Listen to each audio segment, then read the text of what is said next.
How you doing tonight? Welcome to the show, IB Nation Sports Talk. We are up and rolling along with Jesse Stiers. I'm Sean Stiers. What's that on your hat? I can't see the logo very well. Oh, okay. I got you. Looks good. I think you texted me a picture of that once. Yeah, I like that. There's only 75 made, so limited edition. And I have one of 75. I was the very first person to get it when it came out. It came out a couple of weeks ago. They did a limited release, and I was one of 75. Very nice. Well, this is like it's like Christmas Eve right now, especially for the recruiting, big time recruiting. Most of us, I think, our viewers, listeners are pretty heavily into recruiting. That's part of being in IB Nation. But will he? Won't he? Is he going to sign? Is he not going to sign? Peyton Peyton Bowen, and that's the big question everyone's still wondering right now. And we're not allowed to talk about the Champions Lounge, intel type stuff, but I guess it's going to be wait and see. Will Santa deliver the goods tomorrow for Notre Dame fans? We're all kind of sitting and wondering. That's why this show is kind of perfect. Sorry, I didn't mean to interrupt you, but this show is perfect. No, that's okay. It's nice and lighthearted before we get hit with maybe some potentially big news tomorrow. We could talk about we're a diversion. Bets. Yeah, we're a diversion. We've talked, it's been talked about, I'm sure, ad nauseum. I'm sure everyone's a little nauseous anticipating for tomorrow. So I think this is a perfect show, like you were saying, the eve of commitment day. Yep. Or signing day, sorry. Brian and Ryan are going to be live most of the day tomorrow, and it won't be just them. They're going to have some special guests popping in, so you can jump to your own conclusions who those guests might be. Pop in and join them. And then, of course, Wednesday is the mailbag show on our show, and Vince and I will be here as usual. But Ryan Roberts, our recruiting guy, is going to join us for a little bit tomorrow night as well. So if you're not able to, pop in and ask your questions during the live Recruitapalooza show throughout the day here on the Irish Breakdown YouTube channel, you can jump in. Ryan Roberts will be able to answer some recruiting questions tomorrow night. And of course, we'll have regular, whatever other questions that you have as well. I've got a women's basketball game at noon tomorrow. So I've got that first. And right as the game is ending, Marcus Freeman's signing day press conference will be starting. So I don't think I'm going to be able to jump over in time after the basketball game to go see that. But 2:00 press conference, Notre Dame, Western Michigan at noon. And then, like I said, Vince and I will be back here tomorrow night for the regular show. With that, hit the like button if you would. We do appreciate it. Irish Breakdown appreciates it. We're getting close to 13,000 subscribers to the YouTube channel with Irish Breakdown right now. I think before the season started, we were a little under 12,000. So we've grown by about 1,000 or so subscribers over the course of the football season as we cruise into recruiting day, signing day coming up tomorrow. Oh, okay. Well, apparently they discussed the Bowen intel and prediction. So fair game at that point. All right. All right. Yeah. It is looking up, it sounds like. I think it's gone from maybe 30-70 or 40-60 to at least 50-50 right now, the way Brian's talking. So I will believe in his intel, and we'll see where we go. With that, I don't know if I'm going to lay a wager on Peyton Bowen and whether or not he will sign with Notre Dame tomorrow. But the topic today, would you bet on Notre Dame in the Gator Bowl? And I kind of got thinking about this, and I saw Tommy's question, and I'll get to it here in a second. We've got all kinds of lines that we're going to give you in this show, but there's a pretty big disparity between what Las Vegas thinks of Notre Dame in the Gator Bowl and what the media predictions for the game look like. The money line right now is Notre Dame minus 146, South Carolina plus 122. So obviously you get good value on South Carolina at plus 122 odds, but it's money line, so it obviously depends on who you think is actually going to win. Notre Dame is a -2.5 favorite right now. And the points total, the over-under is 51.5 points.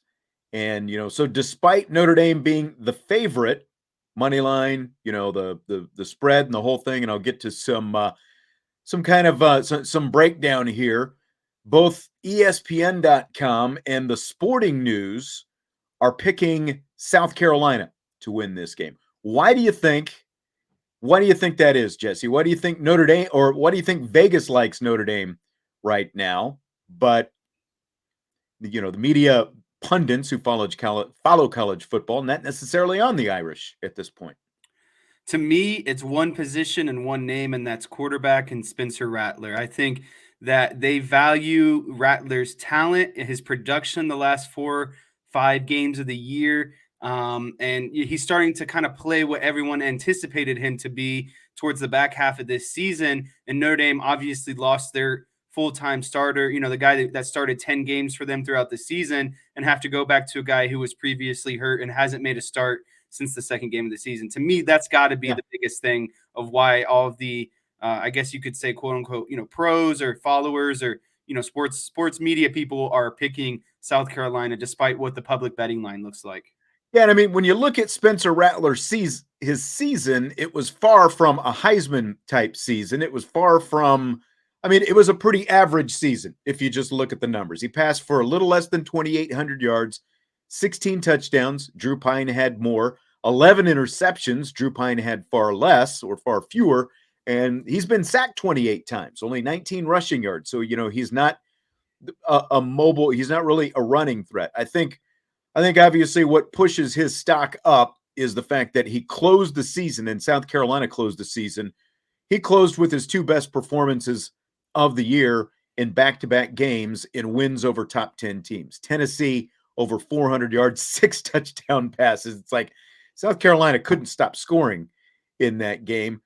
And Clemson, against Clemson, 360 yards. He did have a couple of interceptions, but he threw 2 touchdowns as well. And then, as you said, you lose Drew Pyne. So theoretically, the more talented quarterback is back at quarterback for Notre Dame.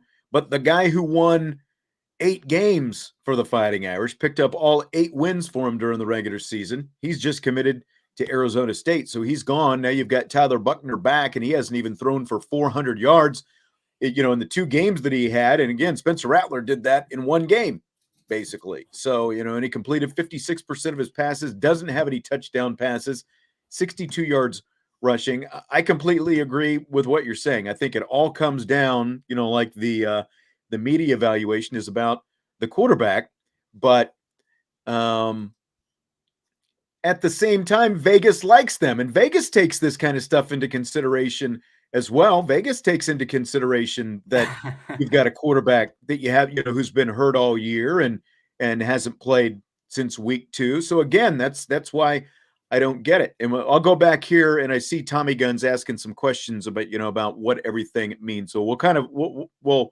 lay it out and explain it here in a second. Do you have anything else to say on any of that though first, Jess?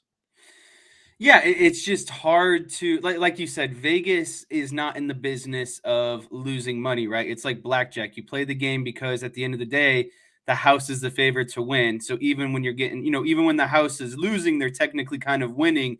And so to see the fact that they still have Notre Dame favored, despite the media kind of, having South Carolina as the favorite, then I do find it interesting that Vegas hasn't kind of shifted to more of like an even spread, or like to me it just seems like something's a little off, but it's definitely surprising.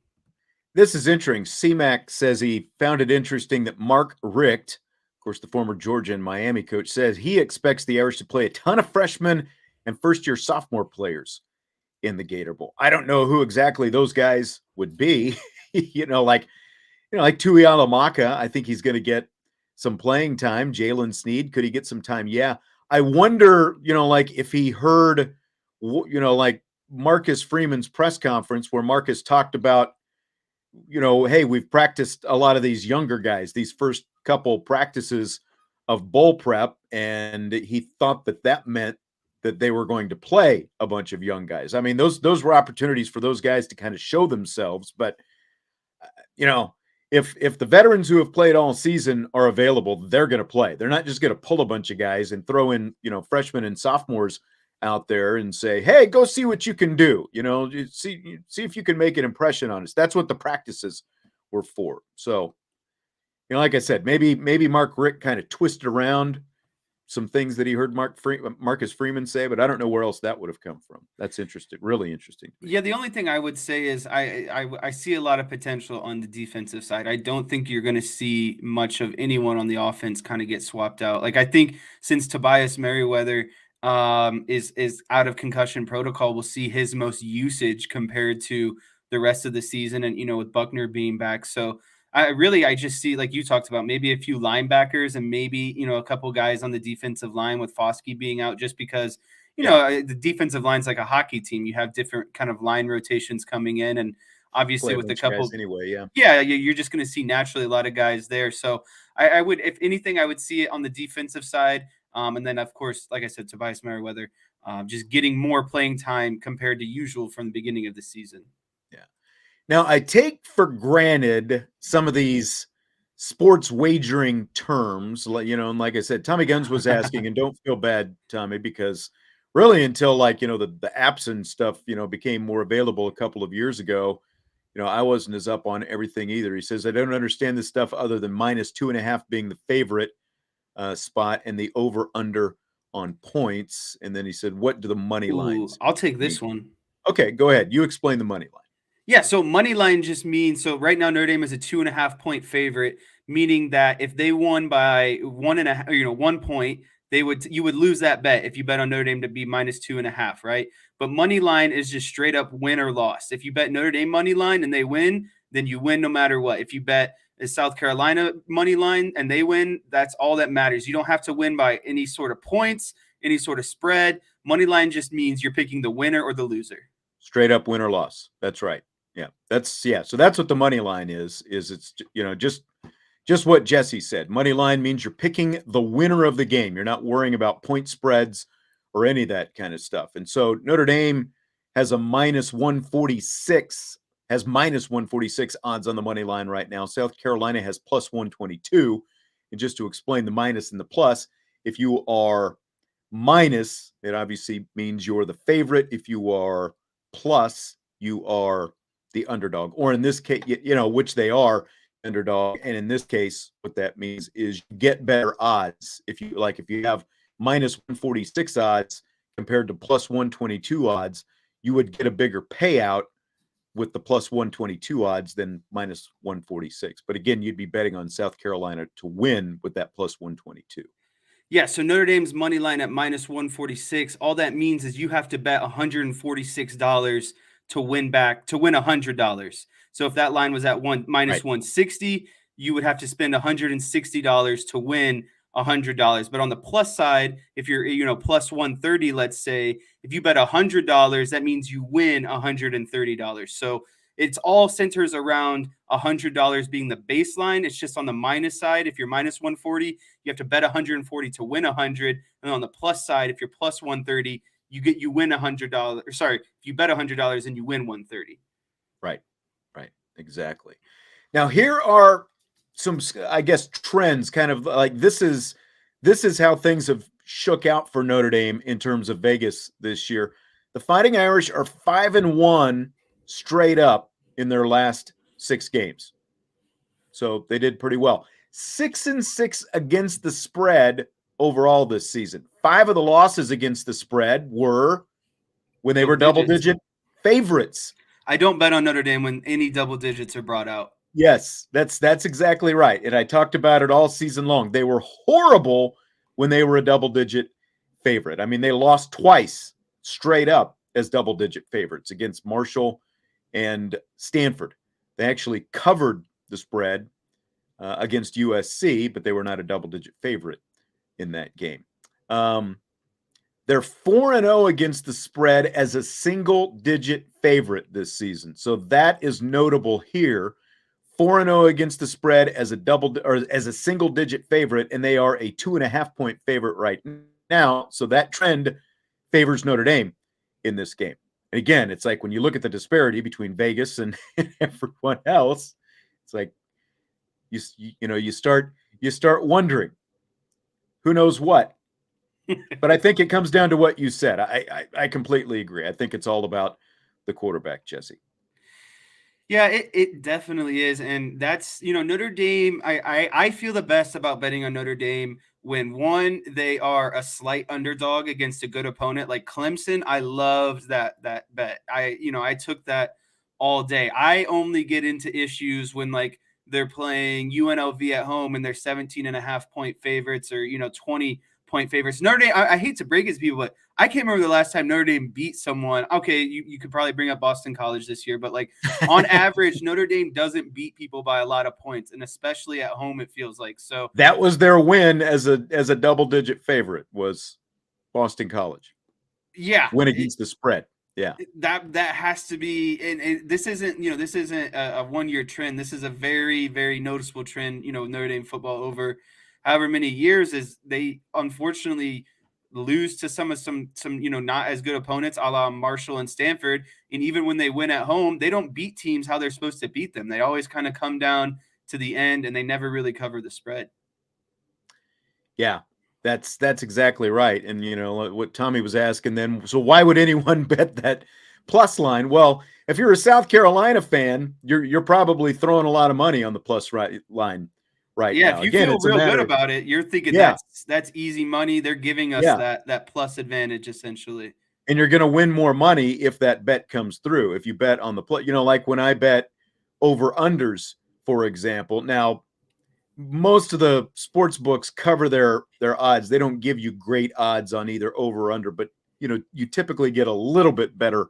I was going to say over under are usually like 50-50 odds. Yeah, exactly. Sometimes you get a little bit better odds, but like the money lines are where you definitely get, the better odds overall, because there's always going to be a favorite. There's always going to be an underdog. And if you feel really good about the underdog, then you bet those plus odds and you're going to get, paid out even bigger in that case.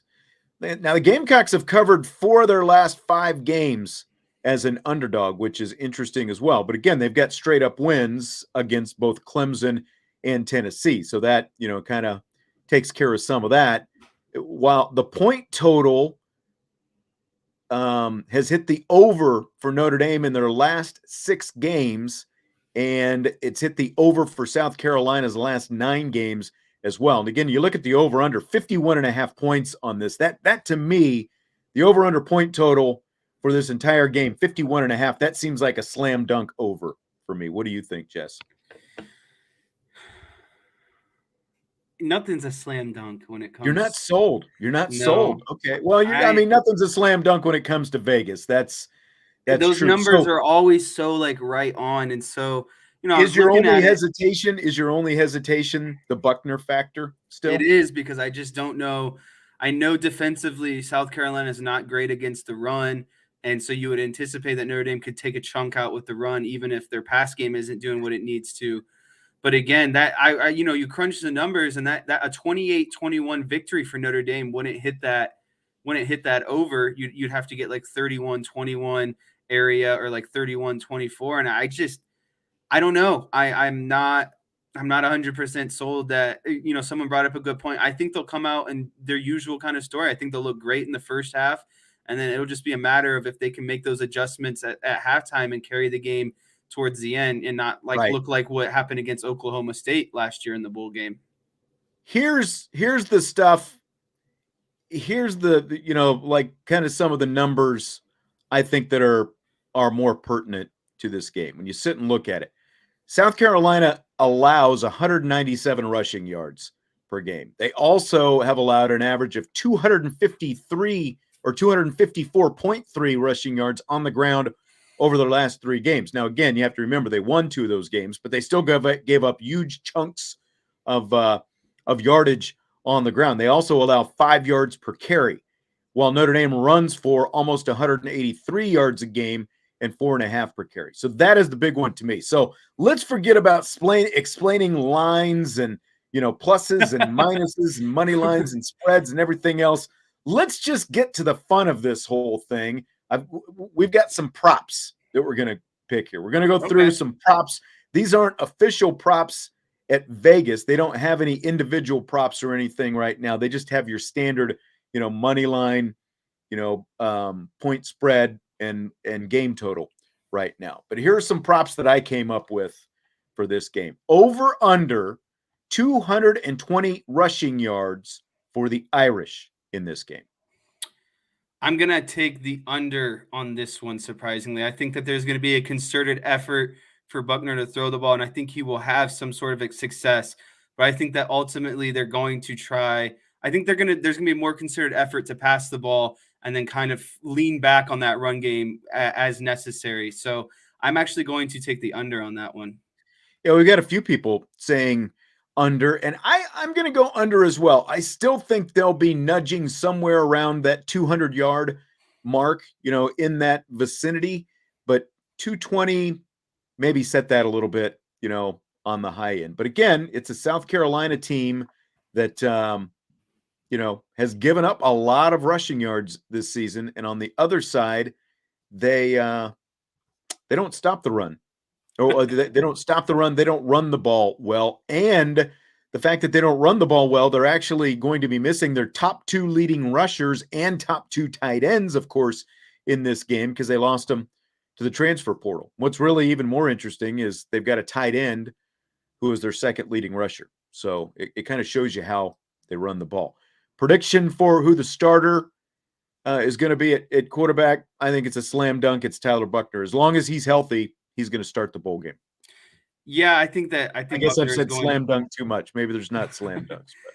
No, I think Buckner definitely gets to start. And then kind of going back to the 220 rushing yards, Notre Dame averaged 180 per game throughout the entire season. I know that kind of picked up towards, middle towards the back half of the season. And Notre Dame's going against a lesser South Carolina rush defense. But at just 220 yards on the ground is a lot. If Buckner wasn't hurt, and he had the option to run, I'm assuming they're not going to give him design plays. I'm hoping they're not going to give him design run plays. But if he was fully healthy, I would easily take that over. Yeah, I think they'll try to avoid that kind of stuff as much as possible. That will be interesting how they try to do that. I'm going to be really curious to see what Tommy Rees does when he comes out with this offense. We saw practically air raid offense in the first half in the Fiesta Bowl last year. Like We Are Not Marshall says, South Carolina will stack the box. They're going to stack that box. Huh? They're going to stack that box, yes. Yeah, I would think especially with a quarterback that hasn't thrown live game passes in, how many months. And this is, again, goes back to, I know this is going back into the archives and maybe digging up some stuff that people don't want to go over again, but Notre Dame lost to USC largely because Lincoln Riley, said that we are known for this passing attack, and he came out and ran the ball very well against Notre Dame. And I think Notre Dame has to be able to flip the script on South Carolina and say, we know we're this running team and we're starting a quarterback who hasn't played in a while, but we're going to come out and attack you downfield over the top. And, that should open up their run game for the second half. And that's really when you want a good run game, is when you can run down the game, use your physicality to chew up clock, have long drives, and wear down the other team towards the end of the game. Yeah. So if they do that, if they do that, what's your personnel look like? We've seen so many different personnel packages. We've talked about personnel. What do you think it looks like for Notre Dame if they come out, South Carolina stacks the box and says, Tyler Buchner, beat us deep? I'm going to have Tobias Merriweather on the field for starters. Yeah, I think I'll probably have him. Go ahead. The ideal formation for me, I wish this question would be, or I knew this was coming up because I would have thrown in a little whiteboard action here. And we can save this for Thursday if you want. If you want to save some personnel. No, this is good. I like this. We'll talk about it here. You can bring the whiteboard out and show us up close and personal on Thursday. How about that? Yeah, I like. Again, this, a lot of people are going to think, oh, he loves this personnel, but I would love to go 21 personnel with Diggs and Tyree on the field to start. I'd love to have Tobias and Lindsey on the outside, and then one of your tight ends on the end of scrimmage, and just in case you are kind of running some of those RPO looks to your running backs. But the reason why I like 21 personnel at a shotgun, especially for someone like Buckner coming back, is I really think you could get into a lot of RPO looks where you're faking to one back and then your other back is kind of peeling out of the backfield against a stacked box one-on-one with the linebacker, and you can flip it out to him on some easy screens on some RPO looks. So I would go a lot of 21 personnel with Lindsey and Merriweather in the field at the same time to stretch it downfield.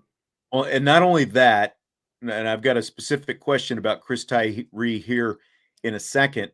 Michael Mayer very rarely came off the field offensively this season. With no Michael Mayer and the fact that you basically have three tight ends now, you've got Stays, you've got Evans, and you've got Sherwood, who's like a fullback playing some tight end type stuff. So you really only have two actual tight ends.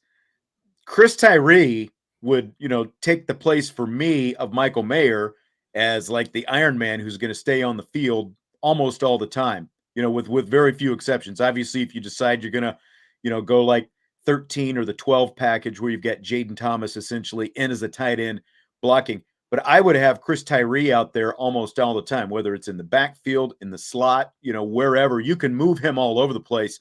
And because of the speed that he has, the kind of mismatches that you can cause. And again, if they're going to stack the box and you can put Tyree out, you're going to have a chance, to burn somebody, especially early on with a guy like him. Yeah, and I like that a lot too, because with what you were talking about, you can start him out in the slot, you can start him out, as a running back, and either way, you can motion him out of the backfield into the backfield and create a two-back look or a single back look, all while giving Buckner a cue of what's going on coverage-wise. Is it going to be man-to-man? But I agree. I think Tyree's going to have to be that guy that's now all over the place and almost the security blanket for Buckner if he's under pressure, under duress, check downs, quick throws, whatever it might be. And another person I really like, who I forgot to mention, was Colsey, because of his size. I think you need, Lindsey and Merriweather, of course, have speed and can get downfield, but Colsey provides that big frame type of guy who can go up and get a ball. And I'd really like to see, after his catches that he had against USC, I'd like to see this bowl game as kind of like his Miles Boykin type game where he breaks out of being that kind of strong wide receiver, that big target that Buckner can rely on going forward. Yep. So will Chris Tyree have more rushing or receiving yards in this game? He's going to have more receiving yards, I believe. I think the rushing is largely handled by Estime and Diggs right now. And not to say that Tyree's not going to get some of his carries, because I think he could be utilized on some jet sweeps or some kind of just those quick kind of hitting run plays on the perimeter. But when we're talking between the tackles, I just think Estime and Diggs are your two main guys. And I think when Buckner gets under stress or they start throwing some blitzes and loading up the box and getting to him quick, he's going to be that security blanket like often, Michael Mayer was, where you can flip it out to him kind of quickly for underneath throws. Yeah, I agree on the receiving as well. I think you've got Diggs and you've got Estime to do the bulk of your actual carries. And like you said, you can still involve Tyree in some other ways if you decide to in the rushing game. But again, you're lacking your leading receiver for the season. We saw Chris Tyree in the game last year in the Fiesta Bowl, the kind of receiving skills that he has. We've seen him make catches this year. I just feel like he can be the all-purpose type threat that can, they could have done more with him this year. And I think it could have been a lot different looking offense, but especially in a game like this where you can go off tendency, I think that he can potentially have a big game. And I like him as a receiver as well. Which of the three running backs do you think has the biggest rushing day? I like Estimate to have the biggest rushing day of the group. Again, I like Diggs, and I think that's who they're going to kind of start with. But as the game wears on and the team gets, the other team gets more worn down, that's when Estimate comes in. He's fresher, he's got quickness, and he's just going to punish you physically. So I just think by the end, I think Diggs will start out and get a, kind of a sizable lead. But as the game wears on, I think that's when you'll start to see Estimate kind of chip away at that and eventually kind of overthrow him towards the end of the game. Yeah, I think he could, and like where it really gets fun is if they are loading up and Estime just delivers a couple of body blows, and blows some guys up with the way he's able to run. I'll just say the guy calling the plays seems to favor number 3, though. That seems to be the guy that he leans towards. So I'm going to go with Diggs having the bigger rushing day. Personally, I love feeding Estime, but I think that it ends up probably being Diggs in this game. Over under 1.5 receptions for Tobias Merriweather. Oh, that's 100% over. I would almost bump that up to 2.5. I think he gets 3 or more He has one for the receptions. season right now. So Yeah, but this is going to be his largest workload. He's got fresh legs. He hasn't played in a while. And I like again. I really think that they're going to come out with a game plan of getting the ball out downfield quickly. So I think that Tobias has 3 catches actually. you say he has 3. I'm going to hesitantly go over. Again, with a quarterback that he hasn't worked with this season, but like you said, you know, I don't know who this guy is. Slow. Okay. I don't think we're talking about the same guy, but um, different quarterback, but he is rested. He hasn't played in over a month now at this point. It'll be like a month and a half, almost 2 months, I think, by the time he actually gets out there on the field in Jacksonville. I think that I don't think he necessarily breaks out in the way that Lorenzo Styles broke out in the Fiesta Bowl last year, but because of the fact that there's not a whole lot of film on this guy, and again, what we expect South Carolina is going to do to try to shut down Notre Dame's rushing game, I could see him getting involved pretty early and bust a couple of big plays. Okay, so Notre Dame is tied for number 1 in the nation with 7 blocked kicks this season. It's been a little bit since we saw them block their last kick, but they're tied for number 1 with 7. South Carolina is tied for 3rd with 6 blocks. So over under 1.5 block kicks in this Gator Bowl. I'm going to take the under on this one. I think that there might be one between either team. And I think if anyone's going to do it, it's going to be Notre Dame. But I don't see Notre Dame giving up a block, and I don't see Notre Dame getting more than 1 block. So I'm actually going to take the under and say 1 block. And I'm actually leaning towards no blocks will happen. But if one does happen, it'll be Notre Dame's. What's interesting is Clemson is one of the better kick block teams in the nation too, and of course we saw Notre Dame come up, with the blocks against them, against the Tigers in that game. And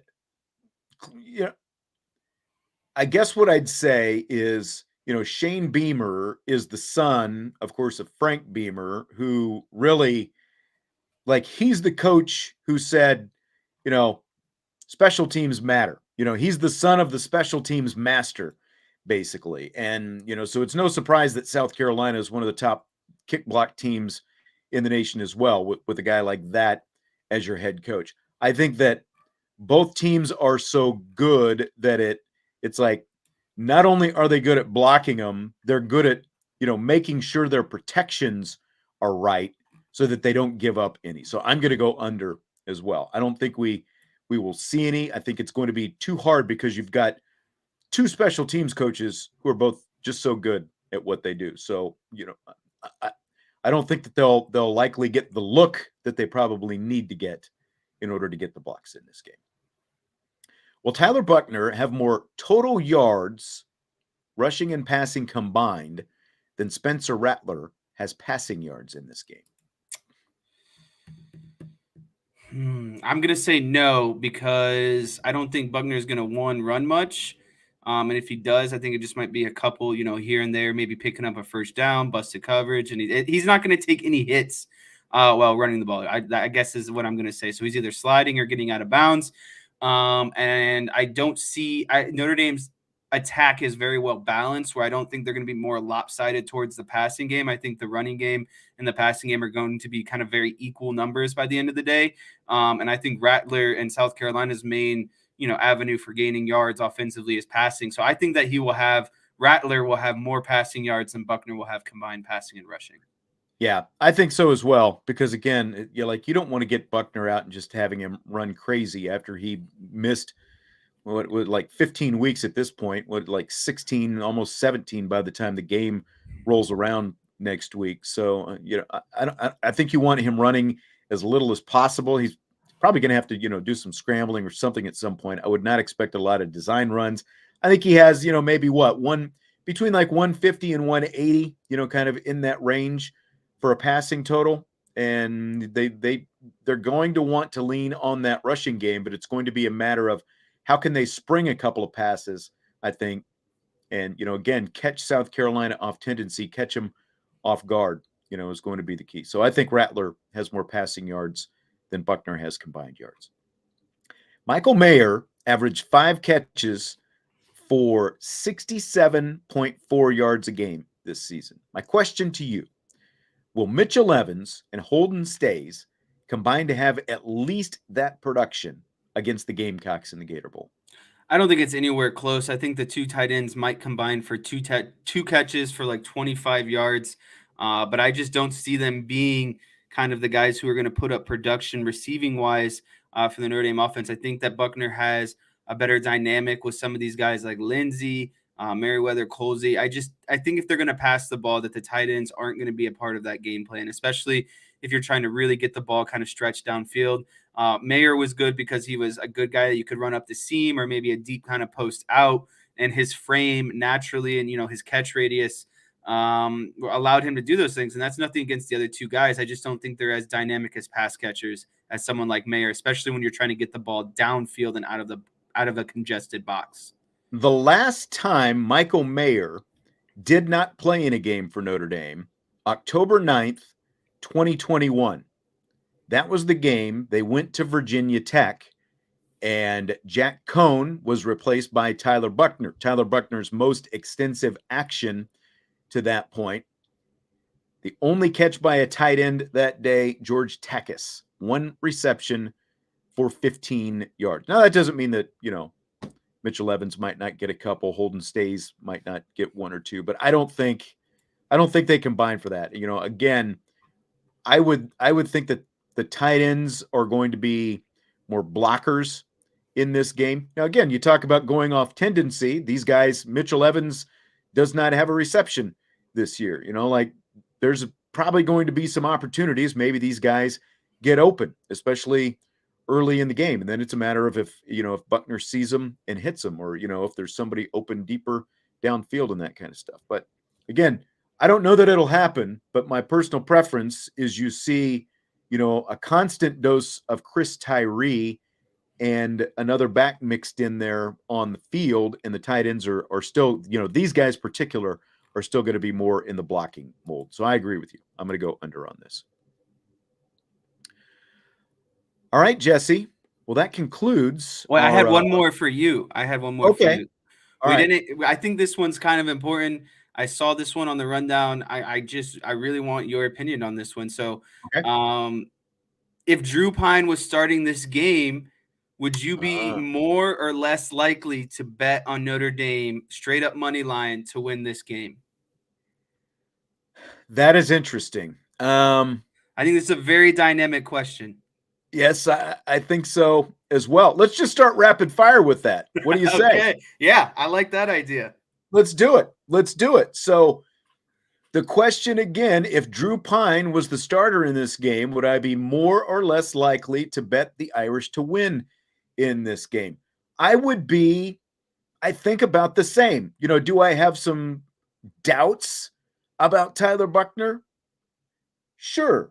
But the offensive line and the running game is so much better now. And, we saw Tyler Buchner back in training camp. Now, we didn't see Tyler Buchner completely setting the world ablaze with his passing, but we saw nice throws. We saw downfield throws. We saw a consistent quarterback when we got to see him in training camp. What we didn't get to see in those first 2 games was a running game to protect him. And I think it's going to be more about the running game. We said all along, if Tyler Buchner had the opportunity to run the offense and have the same kind of offense that Drew Pyne ended up with, I think he could have been just as successful. So is there a little bit of, in my mind? Yeah, but I'm about the same. I feel good about the Irish either way because they run the ball really well, and South Carolina does not run the ball well. They do not defend the run well, and I think that those are the 2 bigger factors,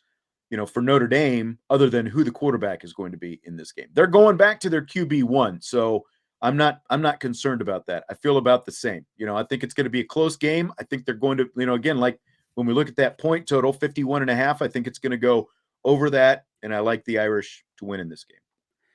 And so my answer, full disclosure, full disclaimer here, I'm not saying that Buckner by any means is better than Drew Pyne. I need to put that out there right now. When I'm talking about betting my money, I'm looking at consistency and proven facts and data. I know what I'm getting when Drew Pyne plays quarterback. I know what that has looked like for 10 games this season. Unfortunately, I just don't know what it looks like when Tyler Buchner is playing a game outside of the first game of the season against a playoff team in Ohio State. So I don't know what that game plan is going to look like. I don't know the extent of, how he's fully recovered and what he's looked like in this past month. And so for consistency reasons and when my money is on the line, I more so am going to lean towards what I know I've seen and what has worked in the past. And I think that Drew Pyne has beat teams or helped Notre Dame beat teams better than South Carolina during throughout this season. And so Sure. I would say I would be 10 to 15, maybe even 20% more confident with Drew Pyne as the starter in terms of betting on them to win. Again, I'm not saying that Buckner is a better quarterback, but in terms of betting my money, I feel more safe with someone like Drew Pyne just because I've seen the results and I know what that looks like. All right. Okay. Fair point. Fill in the blank. Notre Dame's leading receiver in the Gator Bowl will be blank. Notre Dame's leading receiver at the end of the day against South Carolina when they hoist the Gator Bowl championship trophy will be Braden Lindsey. I think that they had a very dynamic relationship during camp. I think that was Buckner's kind of guy. And we've seen Lindsey run some very good routes this season. Unfortunately, he had a quarterback that was a little, locked in on someone like Michael Mayer, throughout the season. And again, I saw a clip, with that post route that he runs against Stanford that Pyne completely overthrows him. I don't think that that Buckner misses that throw, and I just think that someone like Lindsey will benefit from a guy who's a little bit more pinpoint and who can read coverages a little bit better, and is going to keep his eyes open, through the whole progression. He's not just looking kind of for one guy. So, and again, Lindsey's been here for a while. I just think he's due. He's been a class act this entire season, despite not having probably the production that he wants. So I just think this is his kind of big game this year. I think Lindsey's going to do it and be the offensive leader receiving wise. I like that. And that would be great if he could, kind of end this on that high note. And he still hasn't officially, made an announcement on if he's coming back or not. It seems like he's leaning towards not, but that would be that's a good pick. I like that, because, again, that goes off tendency a little bit, especially compared to what we saw this season. And that's, I keep going back to that Fiesta Bowl last year, just from, especially the first half perspective, where you had Lorenzo Styles, who had 16 catches all season, and he goes for 8 for 136 in the Fiesta Bowl. And then like Chris Tyree had 18 receptions all year, 6 for 115 in the Fiesta Bowl. So I keep going back to Tobias Merriweather or Chris Tyree. Now, Merriweather could, from a yardage standpoint, again, because of the speed and the skill set he has, I don't see him being like bulk quantity receiver type. Like I could see him for, like 2 to 3 catches and, 75-ish, 85 yards potentially, again, just based on that speed of load. I see Tyree being the guy. And I don't know if it's just because that's what I want or not, but again, they figured out a way to use his unique skill set last year and use it against some mismatches against a team that was good against the run, Oklahoma State, and they found a way to exploit that. I think that Notre Dame can isolate and exploit some South Carolina linebackers in this game, and again, get some mismatches with Chris Tyree. So I'm going to go with Tyree as the leading receiver in this game. Like I could see, Tommy says Styles, Derek says Colsey. I could go with Styles, but he's just been so up and down throughout the course of the season. I like the direction that Colsey is trending, but he's been kind of more that, make the clutch third down reception. He also hasn't made the catches in bulk, in quantity this season. So, Jess, here's what Tyler Buchner had to say when he was asked about Notre Dame bringing in a transfer portal quarterback. Quote, I honestly figured they'd bring in someone just because there's kind of been rumblings about it, and I understand. If somebody gets hurt, you need more depth in the room. You need people, end quote. So that's what Tyler Buchner said over the weekend when he was asked about Notre Dame and the possibility of bringing in a portal quarterback. What do you think about what he said?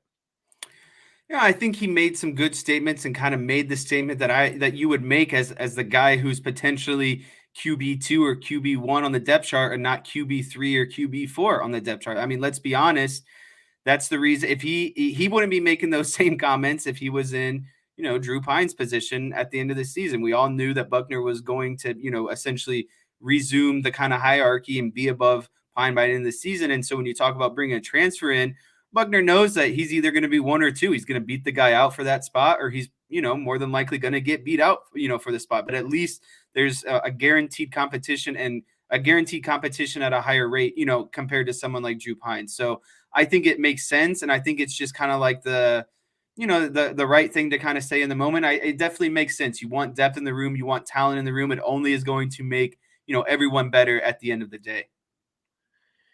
Yeah. I think he sounds like a guy who's accepted the challenge. It's interesting. Right. And I didn't hear what Tommy Gunn, what Tommy's talking about, saying that Sean and Malik apparently on the Lucky Lefty podcast, they were talking about, Buckner, like he might be on his way out. Also, that's not what I read into this at all.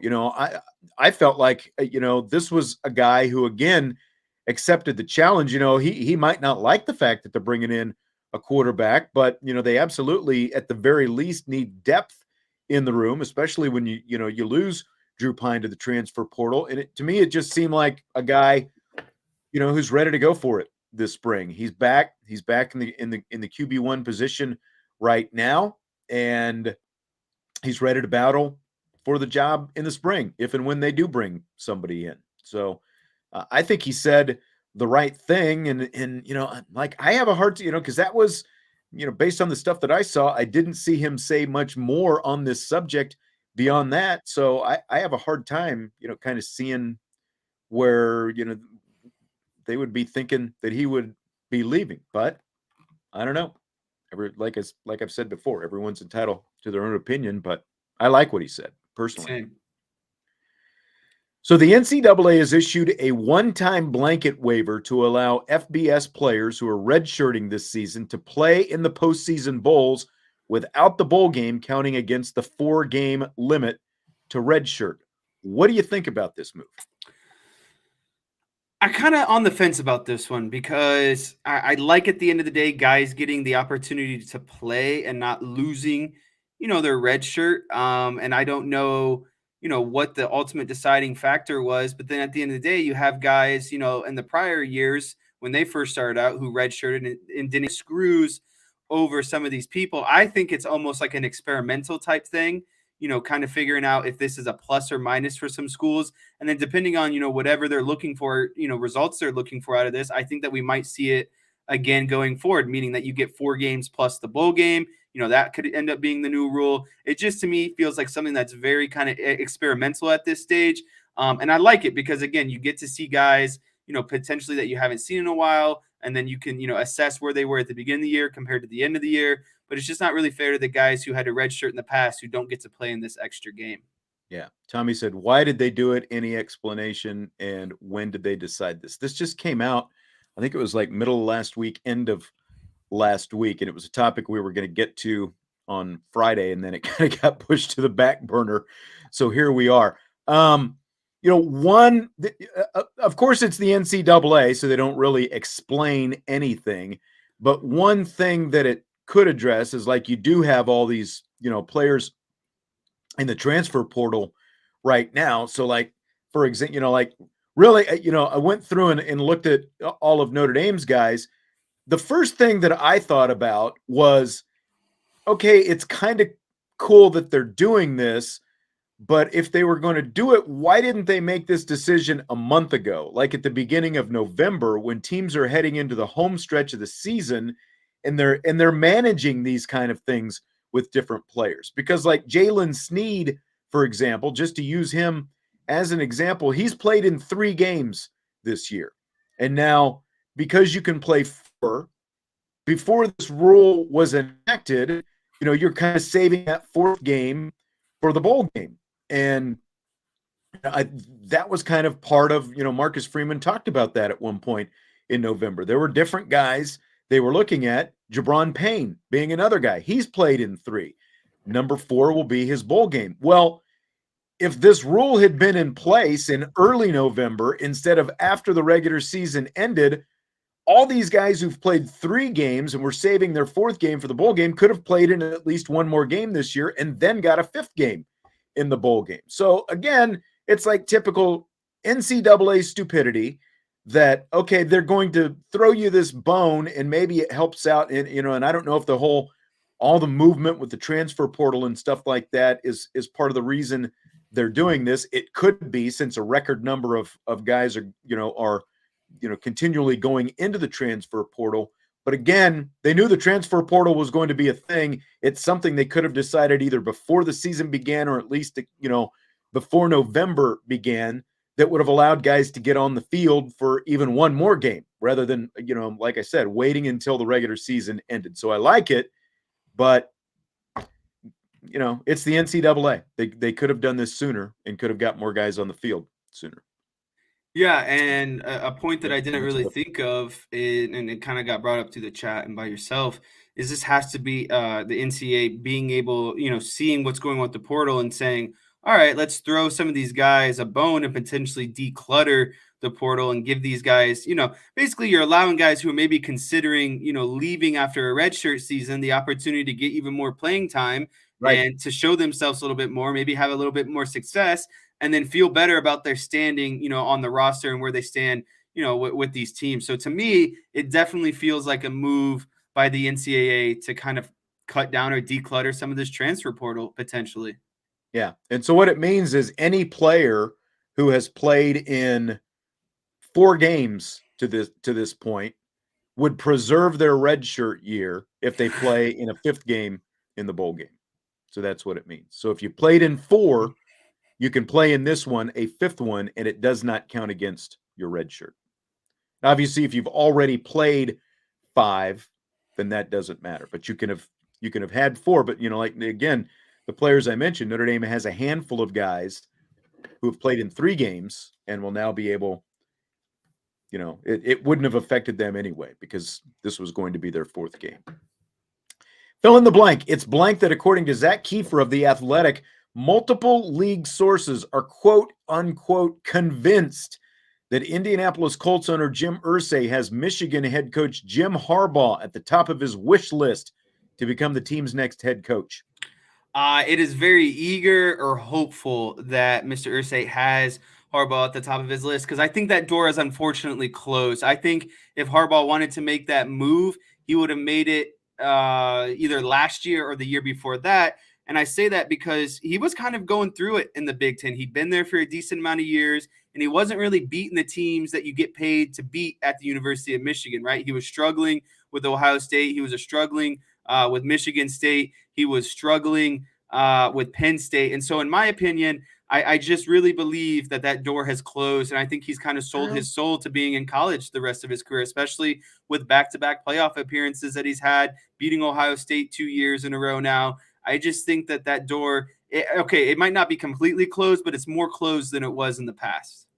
I don't know. I mean, he wanted that Minnesota job, and obviously they decided not to go with him, and he had to stay. And I mean, he had to kind of address it to his team. And there have been, I think, some rumblings this season that maybe he's still interested in the NFL. The Colts would make sense. And I mean, the matchup with, the connection to Irsay makes sense since, I mean, it's been 20 plus years, gosh, 25 or so years, when Jim Harbaugh was playing with the Indianapolis Colts. And,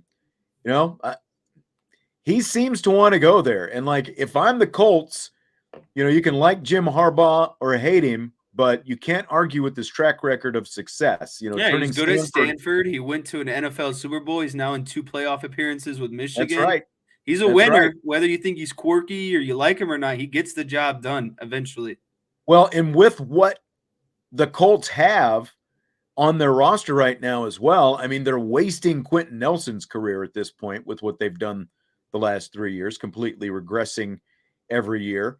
And they've still, they've still got a great offensive line, and the offensive line itself has been up and down. I think you hire Jim Harbaugh, and that's going to, change in a relatively quick amount of time because, again, that's what's happened everywhere he has gone. You've got Jonathan Taylor. You're wasting his best years right now. If Shaquille Leonard on the defense. Yeah, that's exactly right. And I think it would actually be a great fit for them. No, yeah, I think it'd be a great hire. I just don't know how realistic open that door is, and especially after having to address his team after everything with the Vikings last year. I think he had to put to bed a lot of or at least make some statements of, I'm done with that. I wanted one last maybe chance. I'm fully committed now. And then if you go back on your word, at the end of the day, I know a lot of people go back on their word, especially coaches, players, when it comes to, the NCAA and NFL. But I don't think it's as good of a look. And I think he had to kind of commit back to really having that door close on the NFL. Travis wants to know if PJ Fleck will be fired. I don't know where else Minnesota's going to go right now, and did they underachieve? Probably. No more row in the boat. No more row in the boat. Yeah. I don't know. What do you think? I think he's safe.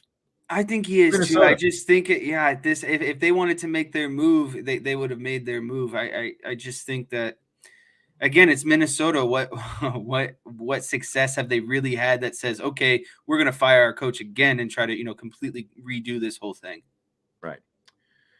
So the Vikings, of course, pulled off the biggest comeback in NFL history. Speaking of the Colts, when they came from 33 down to beat the Colts Saturday, the Raiders beat the Patriots in the walk-off double lateral interception return for a touchdown by Chandler Jones.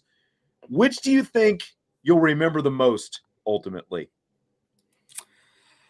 I think it's funny what Chandler Jones, I was watching this First Things First with Nick Wright and Kevin Wildes.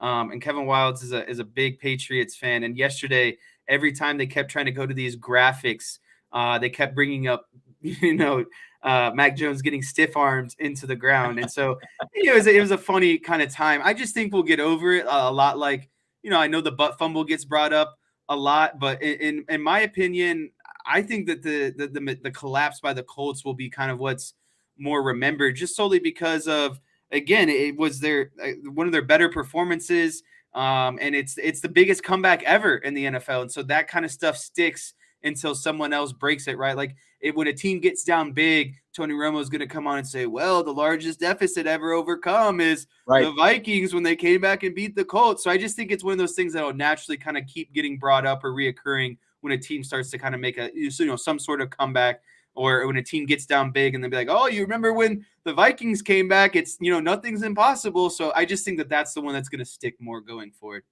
Yeah, it's crazy because there used to be, like the wrong way runs, all this different stuff, all these crazy plays from like the 70s and 60s and stuff like that in the NFL. We haven't seen a lot of this craziness. What's the most bizarre about the Patriots Raiders? The miracle, I think, is, as John Kristofik said, is the fact that, one, it's the Patriots. And it's so unlike a Bill Belichick team to do something like that. Two, it's a tie game. It's like you're in a basketball game and you start fouling in a tie game, or you start fouling when you're ahead, even like all they had to do was go down and the game goes to overtime. If you're behind in the game, that's when you start, all the laterals and all that stuff. In a tie game, just go down, go out of bounds, and the game's going to go to overtime. You've got a chance. But instead, two of the better players on the team make two of the biggest boneheaded plays of all time. And that's stiff arm, just the total facial on demoralizing Mac Jones. And it's like, I've heard some people criticize Mac Jones. That's a defensive end who intercept or not. I guess that was technically that's not even, that's like an all-pro defensive end. That guy is a man-sized man on a second-year quarterback, and he just stiff-armed him and threw him to the ground. There wasn't much more Mac Jones could have done in that situation. That is full man strength that Chandler Jones had. And so I think you're probably right. The biggest comeback is always going to be referenced when a team gets down, it's like, oh, the Vikings, they came from 33 down, Jim, and all that kind of stuff. So I think that ultimately, bigger picture, that'll be remembered more. But just the image of the double lateral in a situation where you should not have been lateraling even once, and it gets run back for a touchdown like that in walk-off fashion is like it's still going to be pretty unforgettable, I think. Oh, Tommy just wants to throw the salt in. Yeah, it's Speaking of unfortunate Cowboys, because, they instead of, when the Cowboys got up big against the Vikings, they just put their foot on the throat and won 40 to that's 3. right. That's right. So there's a good chance that Eagles quarterback Jalen Hurts is going to miss Saturday's NFC East showdown against the Cowboys. Scale of 1 to 10, how much does it matter to you if Hurts misses this game? On a scale of 1 out of 10, and 10 being I care a lot, 10, it's a 10 for me. I want Jalen Hurts to play that game solely because, if the Cowboys do win and Jalen Hurts doesn't play, I don't want there to be that lingering excuse that, the Eagles didn't have their quarterback, which is a large excuse because in the first game, the Cowboys didn't have their quarterback. I want to see best on best. And unfortunately, if Jalen Hurts doesn't play, I'm afraid we're not going to see that until the playoffs potentially. So, maybe that makes for an even better playoff game. But for me, and especially after last week with how they crumbled against Jacksonville in the second half, I want to see a redemption in a team that actually wants to be out there and play an entire full game and win a meaningful game as they're trying to wrap this season up. So I really want Jalen Hurts to be healthy and play that game. Chi-Town says 2. Derek says 0. And I agree with Derek. It is 0 for me. Dak Prescott missed the first game between the two, and the Eagles won. So I don't care if Jalen Hurts is out there or not. W is all that matters. I don't care who's on the other side. The W is all that matters. This is the NFL, and they all get paid. Cooper Rush won some games for the Dallas Cowboys as the backup. You could even argue that there, some times when he's played better than Dak Prescott this season. So I don't care, and there, I saw some people today on NFL Network, Gardner Minshew, don't overrule Gardner Minshew. It's right. Gardner Minshew had his moments when he was in Jacksonville, and he's a decent backup quarterback. But I don't care if it's Jalen Hurts or Minshew or freaking Ian Book out there. The W is all that matters in the end. And, ultimately, this game is not going to matter that much. Both teams are going to be in the playoffs. The only thing that matters is the seeding. I want the Cowboys to beat the Eagles, and I don't care who's out there at quarterback. Do you want to beat the best possible guys? I guess. But, again, the Eagles weren't concerned about that when they beat Dallas earlier this season. All they did was run their mouths about how they beat Dallas. So here's the rematch. I don't care who's out there. I just want the win.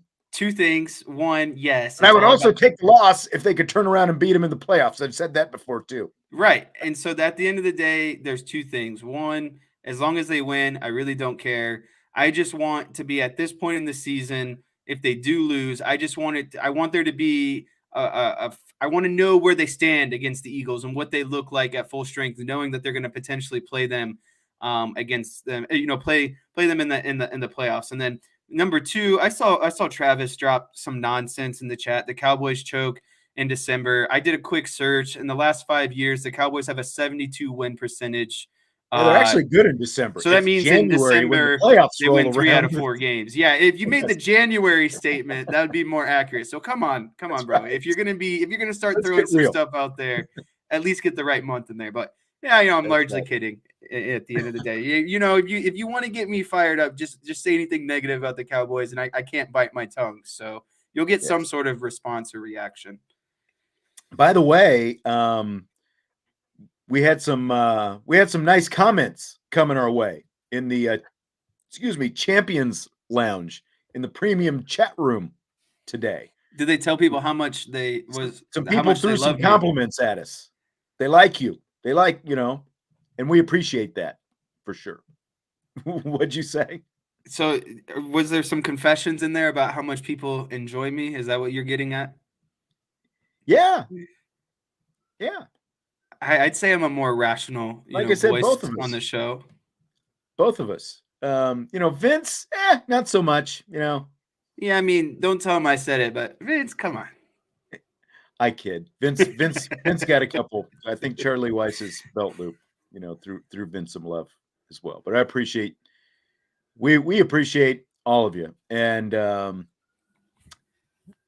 signing day tomorrow. Do you have a prediction? Do you have a Peyton? Do you want to wrap up with a Peyton Bowen prediction, or do you want to just hold your tongue and we can talk about the result on Thursday? I like what you talked about earlier.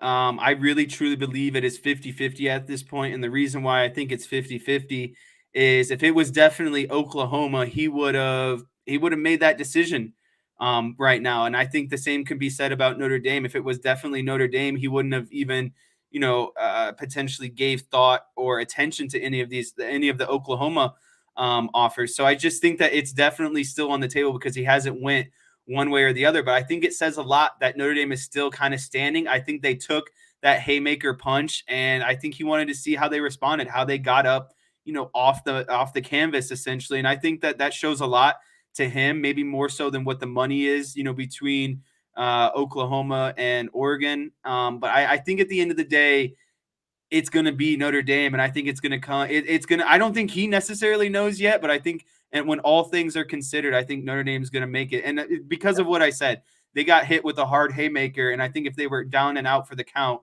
we would know by now. Yeah, I mean, I was thinking about this today. I think it could go both ways because he very easily could have just come out and said, "I'm committed to Notre Dame. I'm going to Notre Dame," but he didn't say that. Now, so you can look at that as a negative, but you can also look at it on the other side, like since, the tweet that he had around a week or so ago at this point, I guess it's been maybe a little bit more or a little bit less than a week, where he just said, I'm going where I'm, it's not based on money. I'm going where I'm going, whatever the exact tweet was, since then it hasn't, we haven't heard anything. The Notre Dame players have been pitching him. Marcus Freeman's been pitching him. Maybe the silence is because, one, he's actually, given some consideration. They're making him think long and hard about it. And two, by not saying anything one way or the other, like maybe you silence some of the other side as well. The other side coming at him, but although I'm sure that they're still making their pitch to him as well. So I don't know. It's really interesting. It's coming down to crunch time, and I think I'm just leaning the other way. Like you're leaning on the positive side. Unfortunately, I'm leaning the other way, but he hasn't said anything, and we'll see. And we'll talk about it on tomorrow night's show. Yeah, it sounds like I thought I saw something a little bit go in the chat. For those who don't know, there's going to be a Recruitapalooza show tomorrow, before in the afternoon, kind of live going through all the different signings that happen. And then, like you mentioned, Ryan Roberts will be here, which is the main recruiting guy for Irish Breakdown, to talk about some of those signings, either good or bad, guys who maybe they didn't expect to get, or maybe guys who flipped last second. So it's definitely, tomorrow is going to be a jam-packed day of talking about recruiting and the results of recruiting. Yep, busy day at Irish Breakdown. Thanks again for being here tonight. Hit the like button on your way out if you would. We will talk to you tomorrow, and it is a mailbag show. And like Jesse said, Ryan Roberts will be with us. So hit the like button, subscribe, rate, and review on your podcast platforms. As always, we will talk to you tomorrow. IB Nation Sports Talk.